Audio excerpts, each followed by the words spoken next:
사람을 바라보는 여러 가지 시각과 관점이 있습니다. 그리고 사람을 어떻게 보느냐에 따라서 그 관점에 따라서 삶의 태도가 달라집니다. 사람을 그저 물질적인 존재로 보는 사람들이 있습니다. 유물론이라고 하지요. 그런데 유물론적인 관점에서 보자면 사람은 50에서 85%는 물로 구성되어 있고 나머지는 그저 비누 몇 개 나올 정도뿐이라고 합니다. 사람은 비누 몇 개, 그 이상도 그 이하도 아니라고 하는 것이지요. 그런데 사람에 대한 이런 관점, 이런 유물론적인 관점은 생명을 그다지 존중하지 않는 방향으로 흘러가게 됩니다. 그저 자기의 이익을 위해서라면 수천 수만의 사람들을 학살하는데 거리낌이 없지요. 유물론적인 관점을 가지고 있는 사상이 공산주의가 아니겠습니까? 공산주의에 사로잡혀 있는 사람들은요, 사람을 죽이는 걸 별로 그렇게 크게 여기지 않습니다. 왜냐? 공산주의라고 하는 그 사상의 어떤 내용이라기보다는요, 공산주의의 사상이 전제로 삼고 있는 이 유물론적 관점 때문에 그런 것이지요. 사람 대수냐 이거죠. 그래봐야 비누 몇 개에 불과하다 그런 겁니다. 그런데 사람이 단지 태어난 김에 살아가는 존재, 우연한 존재, 살기 위해 사는 그런 비누 같은 존재 아니라고 하는 거죠. 사람을 보면 삶의 의미와 가치를 추구하고 신념을 위해서라면 자기 목숨도 버릴 줄 아는 사람은 참 고귀한 존재더라라고 하는 것입니다. 어떻게 그렇게 고귀한 삶을 살 수 있느냐? 우리 그리스도인들은 하나님께서 하나님의 형상을 따라 사람을 만들었기 때문이라 사람을 그렇게 보는 것이죠. 사람에게는 물질 그 이상의 것이 있다는 것입니다. 다시 말하자면 사람은 영적 존재라고 하는 것입니다. 그래서 그리스도인은 생명과 삶을 함부로 대하지 않습니다. 한 사람을 천하보다 귀하게 여기는 것이 바로 그리스도교인 것이지요.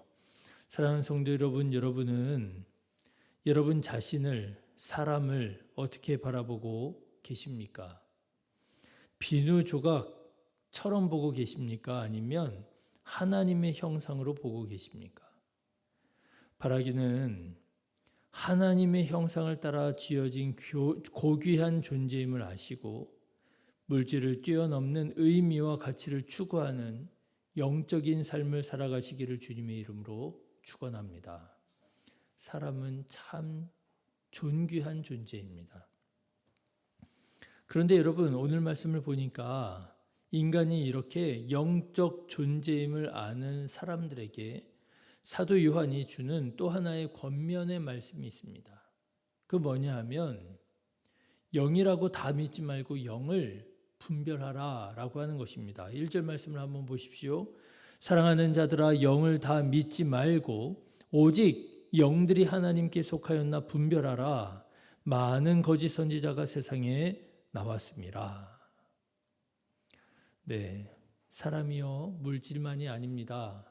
물질을 뛰어넘는 영적인 존재입니다. 그런데 이 사람이 영적 존재임을 아는 사람들이 또 한 가지 반드시 기억해야 될 것이 있다는 거예요. 영이라고 다 믿으면 안 된다는 것입니다. 선한, 거룩한 영이 있는가 하면은요, 악한 영이 있다라고 하는 거예요. 그래서 우리는 반드시 영적인 것을 분별해야 된다라고 하는 것입니다. 여러분, 성령이 하는 일과 악령이 하는 일이 다릅니다. 그렇다고 하면 먼저 악령이 하는 일이 무엇이겠습니까? 우리는 보통 악령이다 그러면은요, 공포 영화를 떠올리는 경우가 많습니다. 머리카락을 풀어 헤치고 입에 피를 흘리면서 사람들을 잡아먹는 것, 뭐 이런 귀신, 악령 이런 것들을 우리 악령이라고 생각을 하지요. 그런데 여러분, 오늘 사도 요한의 말씀을 가지고 말씀을 드린다면 오히려 이런 악한 영은요, 그렇게 보기에 험악하고 무서운 존재가 아닙니다. 오늘 사도 요한은 악한 영이요, 미혹한다 그랬어요. 다시 말하자면 그런 겁니다. 보기에는 성경을 들고 다니고 듣기에는 예수님을 전해서 그 누구보다도 영적인 거룩한 신실한 사람처럼 보일 수 있는 것이 그것이 악령이라고 말하는 거예요. 그러나 그가 하는 말을 가만 들어보면 결국 무슨 말을 하는 것이냐? 예수 그리스도의 십자가 대속의 구원을 부인하는 것. 그것이 악령이라고 하는 것입니다. 여러분 3절의 말씀을 한번 보십시오. 예수를 시인하지 아니하는 영마다 하나님께 속한 것이 아니니 이것이 곧 적그리스도의 영이라 오리라 한 말을 너희가 들었거니와 지금 벌써 세상에 있느니라. 예수님을 부족하다고 하는 거예요. 예수님만으로 충분하지 않다라고 하는 것입니다. 예수님이 세상에 오신 것이 육신을 입고 오신 것이 아니라 그저 영적인 현상이라고 말하고 가르치는 것입니다. 보기에는 신실해 보입니다. 성경을 가지고 말합니다. 그런데요, 가만 들어보면은요, 예수님의 십자가 대속의 구원을 부인하는 것을 가르치더라고 하는 거예요. 그런데 사람들이 분별하지 않고 그 말만 듣고 넘어가더라고 하는 것입니다. 미혹당하더라고 하는 것입니다. 그런데요, 결국 그들이 하는 말의 끝에 가보면 뭐가 있느냐? 자기 자신을 드러내는 일이 있더라고 하는 것입니다. 예수님이 다 이루지 못한 일을 완성할 사람이 있어야 된다는 것이고요. 그 사람이 바로 자기 자신이라. 그렇게 가르치는 것이지요. 물론 처음부터 이렇게 말하지 않습니다. 처음부터 이렇게 말하면 대번에 반발하고요. 거부하기 때문에 처음에는 그 누구보다도 성경적이고 은혜로운 것 같은 말로 시작을 하지요. 그런데 끝에 가서는 꼭 자기 자신을 드러내는 말을 하게 된다라고 하는 것입니다. 오죽했으면 사도 바울은요, 사탄을 뭐라고 말을 했느냐? 자기를 광명의 천사로 가장한다 이렇게 말을 했어요. 고린도후서 11장에 보면은요, 그것은 이상한 일이 아니라 사탄도 자기를 광명의 천사로 가장하느니라. 그러니까 여러분, 보기에 거룩해 보인다고 넘어가시면 안 됩니다. 듣기에 성경적인 것 같고 은혜롭다고 넘어가시면 안 됩니다. 우리는 다른 사람들의 신앙을 들을 때는요, 대충 듣지 말고 잘 들어야 되고요. 처음에만 잘 듣는 것이 아니라 끝까지 잘 들어야 되는 것이지요. 사랑하는 신의교회 성도 여러분, 영이라고 다 믿지 말고 그 영이 하나님께 속하였나 성령의 역사인가 분별하는 자 되시기를 주님의 이름으로 축원합니다. 여기에서 우리가 조심해야 될 것이 있습니다. 그게 바로 자기 자신을 드러내는 것이라는 사실이에요. 자기 자신을 드러내게 하는 것. 제가 보니까요, 이단들이 참 무섭더라고요. 그렇지 않습니까? 저는 이단들이 참 무섭구나 하는 생각을 하는 것이요. 이단들이 지어놓은 그 건물들 보면 참 무섭다라는 생각이 듭니다. 참 커요. 어떻게 이렇게 사람들이 미혹을 당하고 넘어가나. 한편으로는 참 안타깝기도 하고요. 네, 생각보다도 이단이 참 큽니다. 많습니다. 그런데요, 더 조심해야 될 것이 있습니다. 그게 뭐냐면요, 나 자신을 드러내고자 하는 교만을 더 조심하셔야 됩니다. 그 어느 시대보다도 이단이 활개를 치는, 이단이 정말 새를 얻은 그런 시대를 살아가고 있기에 우리는 그 누구보다도 이단을 조심해야 되겠지만, 그럼에도 불구하고 우리가 정말 조심해야 될 것이 있다면 그것은 바로 우리 자신이라고 하는 거예요. 나 자신을 드러내고자 하는 욕망, 나 자신의 생각을 주장하고자 하는 생각, 나의 경험을 관철시키려고 하는 마음. 여러분, 대단히 성경적인 것처럼 포장할 수 있습니다. 교회를 위한 일인 것처럼 나 자신을 속일 수 있습니다. 그런데요, 생각보다도 많은 사람들이 나 자신을 드러내는 일을 분별하지 못하더라고요. 아니라고. 예수 그리스도를 위한 일이라고. 아니라고.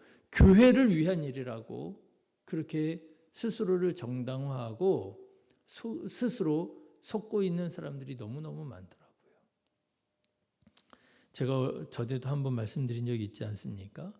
제가 전에 어떤 교회에 가서 참 깜짝 놀랄 만한 일을 경험한 적이 있습니다. 그 교회 장로님하고 얘기를 하는데요. 이 교회 장로님이 본인이 섬기는 교회 그 앞마당이에요. 그런데 본인이 섬기는 그 교회 앞마당에서요, 본인이 섬기는 교회의 욕을 그렇게 하는 거예요. 그것도 다른 목사님들한테. 얼마나 놀랐는지 모릅니다. 아니, 교회를 자랑을 하고 하나님의 영광을 드러내도 부족할 판에, 그렇지 않습니까? 사람들이 다 지나다니고 있는데요, 얼마나 그냥 이 교회가 어쩌고 저쩌고 하시는지 제가 다 민망해가지고 그 자리에 있을 수가 없겠더라고요. 그런데 여러분 한번 생각해 보십시오. 그 장로님 왜 그런 말을 하겠습니까? 자기네 교회 망하라고 하나님의 영광 가리우기 위해서 그런 말 하겠습니까? 아니잖아요.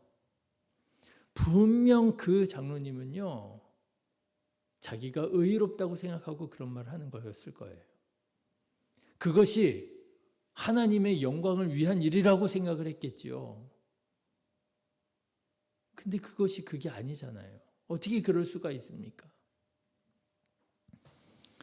분별해야 됩니다. 분별해야 됩니다. 내가 지금 하는 이 말이 다른 사람들에게 어떻게 들려질는지, 그래서 하나님의 영광을 드러내게 될는지, 가리우게 될는지, 어떻게 될는지 분별해야 됩니다. 아무리 뜻이 좋고 목적이 선하다 할지라도 여러분, 하나님의 영광을 드러내지 못하고 나 자신을 드러내는 자 되지 않으시기를 바랍니다. 어제 재밌는 일이 있었어요. 저희 아내가 신유를 데리고 이제 유치원에 갔다가 집에 데리고 왔습니다. 근데 이제 신유를 아내가 들어오면서 저한테 막 그러는 거예요. 여보 대박 뉴스라고. 그래가지고 저는 뭐 그냥 별일인가 싶고 그냥 심드렁하게 반응을 했지요. 그랬더니 그러는 거예요. 신유가 전도를 했다는 거예요. 신유가 전도를 했대요. 그래서 또 심드렁해졌죠. 아니 뭐 또 그냥 전도 뭐 친구한테 얘기했나 보다. 근데 그게 아니고요. 신유가요. 그 유치원에 가면 늘 우리 교회 자랑을 그렇게 한대요. 우리 교회가 아주 예쁘고 정리가 잘 되어 있고 너무너무 행복하고 막 그런 얘기를 한다는 거예요. 근데 그거는 알고 있었어요. 신유가 그렇게 이제 말하고 생각하고 있다는 건 알고 있었거든요. 그런데 그런 말을 많이 하고 다니다 보니까요, 그 유치원에 어떤 할머니 선생님이 계신데 그 할머니 선생님이 그거를 유심히 보게 됐나 봐요. 어제 이제 저희 아내가 이제 신유를 데리러 갔는데 마침 그 할머니 선생님을 만나게 된 거예요. 근데 이제 저희 아내를 보더니 신유 어머니냐고, 그러면서 교회가 어디냐고. 신유가 교회 자랑을 그렇게 하는데 내가 한번 꼭 좀 가봐야 되겠다고. 어떤 할머니가 오시면 여러분 신유가 전도한 사람인 걸 여러분 한번 생각해 보시기 바랍니다. 교회 정리를 좀 잘 해놔야 될 것 같아요. 그렇게 정리가 잘 되어 있다고 자랑을 그렇게 했대요. 여러분 나가서 하나님의 영광을 드러내고요. 그렇지 않습니까? 교회가 하나님의 나라임을 드러내고요. 서로 사랑하고요. 평안하고요. 그런 것들을 얘기를 해야죠. 자기 자신을 드러내다 보면 하나님의 영광을 가리우게 됩니다. 자기 자신의 의의를 드러내게 되다 보면 교회에 덕스럽지 않게 됩니다. 분별해야 됩니다. 분별해야 되는데요. 이단 사설도 분별해야 됩니다. 그러나 그것보다도 더욱더 분별해야 될 것은 바로 우리 자신입니다. 내가 하나님의 영광을 드러내고 있는가? 아니면 나 자신을 드러내고 있는가? 여러분, 영이라고 다 믿지 말고, 내 생각이라고, 내 판단이라고 다 믿지 말고 분별하셔서 하나님의 영광을 드러내는 자 되시기를 주님의 이름으로 축원합니다. 기도하겠습니다.